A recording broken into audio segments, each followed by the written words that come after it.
자, 다음은 마지막 일본 소식. 우리가 너무 그동안 일본을 못 씹었어. 할 얘기가 많은데 일본 관련된 뉴스부터 좀 정리를 하겠습니다. 네, 일본 정부가 난방 수요가 늘어날 것으로 예상돼 수도권 등의 전력 수급 위기 경보를 발령했습니다.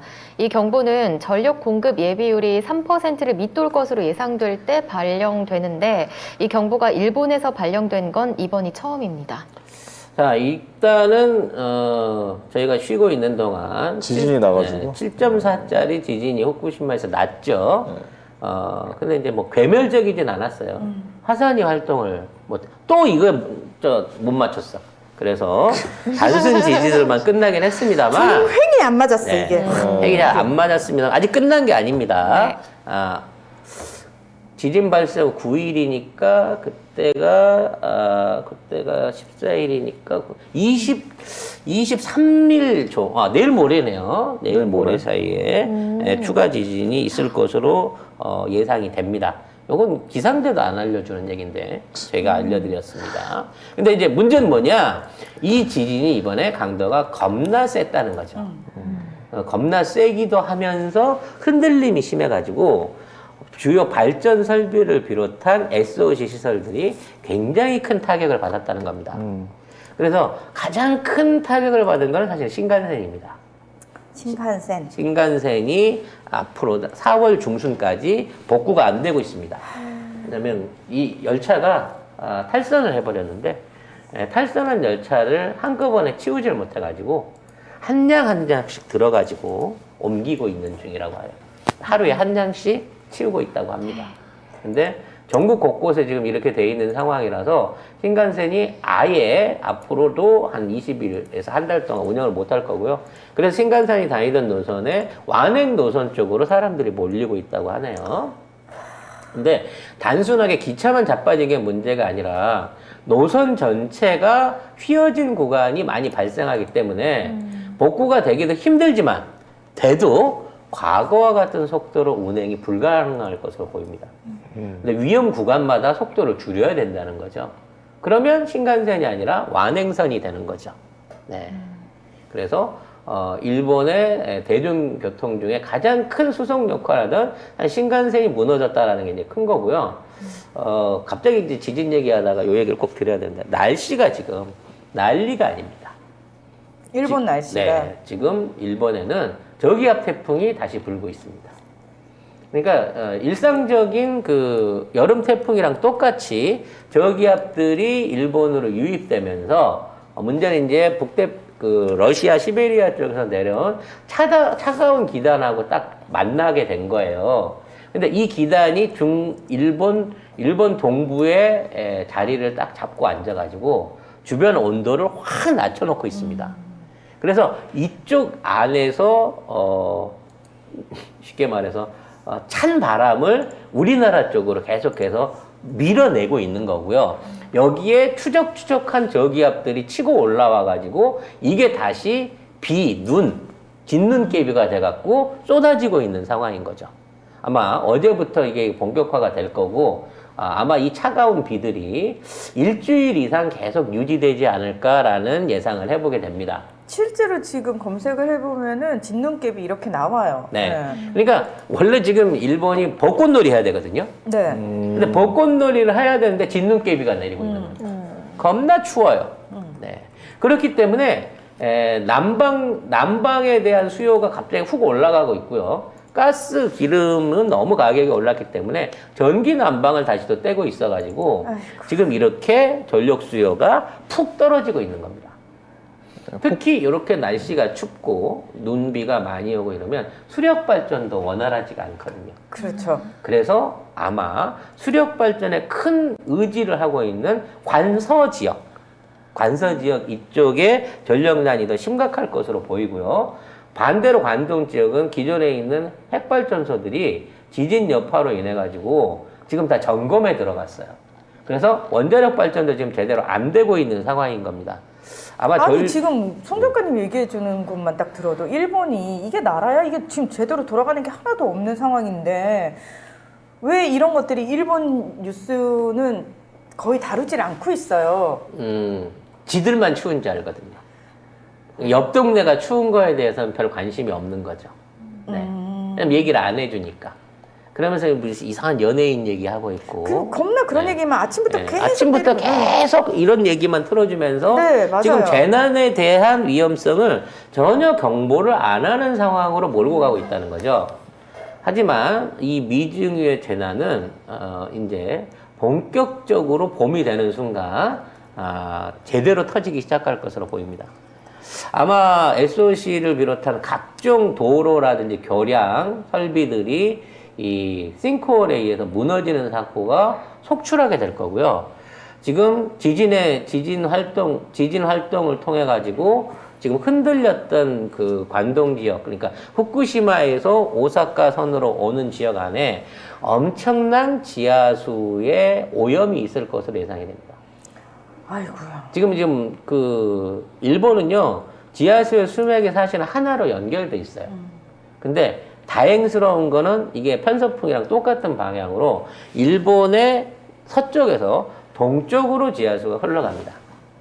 강물도 그렇고요. 근데 문제는 지금 있는 지하 화산들이 폭발하고 있는 지역 안에서 지하수 오염이 일어나기 시작했을 거라는 거예요. 그래서 이 지하수 오염이, 그러니까 지금의 이제 TSMC 들어올 이 군마현 이쪽 지역에서부터 시작된 그 지하수 오염이 점점 더 동쪽으로 옮겨오기 시작하고 있을 겁니다. 뭐 하나라면은 뭐 오염되기 시작했으면 이제 끝난 그렇죠. 거잖아요. 왜냐하면 그 오염이 멈추지 않고 있으니까. 아니 당연한 계속해서 거죠. 지금 육상으로 마그마를 비롯한 가스들이 분출되고 있는 상황이라 이러한 지하수의 오염이 점점 더 심화되면 아마 올 여름 지나고 나면 최악의 급순환 내지는 식순환을 겪게 될 겁니다. 마실 물이 없어서. 그리고 이러한 지하수의 오염은 그나마 일부라도 이루어지고 있었던 일본의 농작물 피해를 엄청나게 높일 것으로 추산이 됩니다. 그래서 일본은 아마 올해 최악의 흉년 그리고 계속되는 재해 거기에 식순환까지 겹쳐가지고 최악의 1년이 뭐 작년이 최악이었으니까 작년보다 더한 1년이 될 가능성이 높고요. 이 눈이 녹고 난 다음에 방사선 수치 검사를 하면 어마어마한 누적된 토양 방사능이 검출되기 시작할 겁니다. 결과적으로 이 엄청난 눈들이 기존에 일본 대기상에 있었던 방사성 물질들을 전부 다 끌어내렸는데 이게 눈으로 돼갖고 덮어놓는 바람에 충분하게 숙성을 시킬 수 있는 계기를 만들었다는 거죠. 네. 그래서 아마 방사능 오염에 의한 뭐 각종 이제 질병이라든지 사고라든지 그에 대한 폐해들이 계속해서 이어질 것으로 예상이 됩니다. 그래서 그러나 뉴스에는 전혀 나오지 않겠죠. 전혀 나오고 있지 않죠. 그리고 일본은 지금 현재 고의적으로 각종 복구 작업을 일부러 늦추고 있습니다. 즉 전력 정전 가구들이 100만 가구가 넘어도 빨리 안 고치는 거예요. 왜요? 고치면 저기 있으니까. 아, 수도가 파손이 됐다고 그게 하더라도 원시 시대도 네. 아니고. 왜냐면 고쳐주면 전기를 쓸 거고 전기를 쓰면 정전이 나거든요. 그러니까 복구를 천천히 하는 거죠. 그래서 그런 방식으로 지금 수요 조절을 하고 있는 것으로 보여집니다. 아니, 수도도 마찬가지고요. 아니 그게 뭐? 아니 도대체 정부가 존재하는 이유가 뭐야? 정부가 그 일을 안 하거든요. 수도와 전력이 다 민영화되어 있기 때문에 민영. 복구에 관한 모든 권한은 저기가 갖고 있는 거예요. 민간 기업이 갖고 있는 거예요. 민간 기업 입장에서는 정전이 돼갖고 나중에 거기에 대한 위약금이나 위험을 묻는 것보다는 지금 어차피 공급이 부족한 상황에서 비싸게 팔아먹고 있는 전기를 충분히 팔아먹고 어느 정도 전력 설비가 다시 재정비가 되고 난 후에야 본격적인 복구를 시작하지 않을까라는 생각이 듭니다. 결국은 이러한 일본 SOC나 기본적인 기초 생활에 필요한 사회 공공 서비스들이 무너진 현상들이 올 연말까지 지속적으로 이어질 가능성이 높다는 거예요. 이런 와중에 일본은 획기적인 이걸 뭐라 그래야 될까요? 정책을 하나 꺼내놨습니다. 저는 깜짝 놀랐습니다. 인도가 지금 이제 쿼드에서 나갔잖아요. 쿼드를 이제 탈퇴하겠다고 선언을 했고, 그리고 그와 관련해서 지금 한국하고 방산무기 협정을 하겠다라고 하고 있는 이 시점에 일본 정부가 인도에 50조 원 규모의 50조 원, 5조 엔이에요. 5조 엔 규모의 공적 자금을 대여를 하겠다라고 얘기를 한 겁니다. 이게 무슨 의미일까요? 지금 지네 나라 SOC가 다 터져가지고 제대로 된 관리가 안 되고 다 무너지고 있는 상황에 뜬금없이 인도에 50조 원을 퍼준대요. 왜? 이 50조 원 중에 최소 10%에서 20%가 꺾기가 돼서 선거 자금으로 돌아올 거거든요. 이 50조 원이 인도에 투자된다고 하는 게 인도에 있는 어떤 빈민들을 위해서 또는 백신을 위해서 투자되는 게 아니라 인도에 진출해 있는 일본 기업들을 위한 일감 몰아주기로 투입이 되는 겁니다. 일단 이렇게 기사는 뭐라고 나왔냐면은 50조 투자할게 러시아 손절해 라면서 인도를 설득하고 나섰다 일본이 이런 보도가 나왔거든요.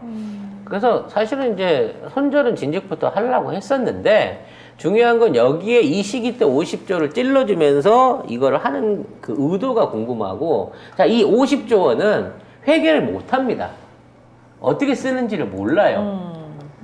하지만 얘네들 자산 중에 대부분이 예를 들어 도시공사나 뭐 이런 도로공사에 들어간다고 하더라도 그걸 수주할 건 일본 기업이라는 거예요. 그렇죠. 아니 이미 지금 일본이 인도에서 그런 사업에 다 진출해 그렇죠. 있어요. 그래서 이러한 사업들을 준비하고 만들어 놨던 거를 몰아붙여가지고 50조 원을 쏴주면, 수수료라고 봐야 되겠지만, 명목적인 수수료상으로. 이명박이야? 대도기금 경우에는 10%.